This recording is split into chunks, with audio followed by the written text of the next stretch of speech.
कुछ नहीं जिंदगी जिंदगी बच्चा है kai ne aka कुछ नहीं मरकी Allah na ba maka da almashirin ne ya kai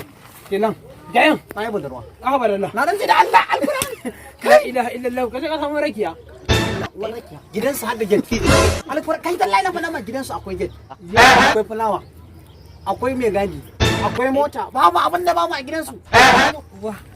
kai kadiya bari ma ka ga hoton kai ka gani kotun suwaida are ban ta zan zage ka alquran alquran ka gancin ta yana san kwal tun da na rabu da wannan yarinya ta da na ji daɗi mimi na rabu da ummi na rabu da fadila da fatima na kai abar Allah tun da na fara soyayya da khadija babu wanda kai jin daɗi kaga baba ta tura min kati ta saka min data nan da Allah gidan sa da gate masu kuɗi ne fa dan Allah dan girman Allah dan ya rasu dan girman Allah kai ne wajen Khadija nan mata alquran nan su madda ina da kishi fa zai je na mata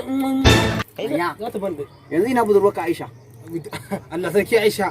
wuta kyau ai idan kana neman yaya mai kirki ba mai kima wanda san ɗa namiji ta san darajar alquran an rasa Aisha ka gama gidansu akwai kuɗi ye gidansu masu kuɗi ne ye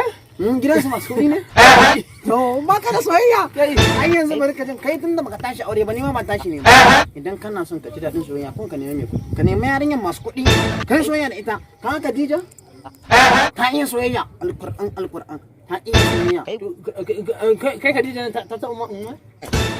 ai iskanci ne wannan na aska banza to ni Aisha ita ka to ne kai ka umma yanzu Fatima tana nan nan ta tara samari alquran ciwon ya sai kamata ummi ma haka ciwon ya sai kamata to in iska ne alquran ga su da shege ya gara yanzu zo mu tafi mu je gidan su yarinyar ne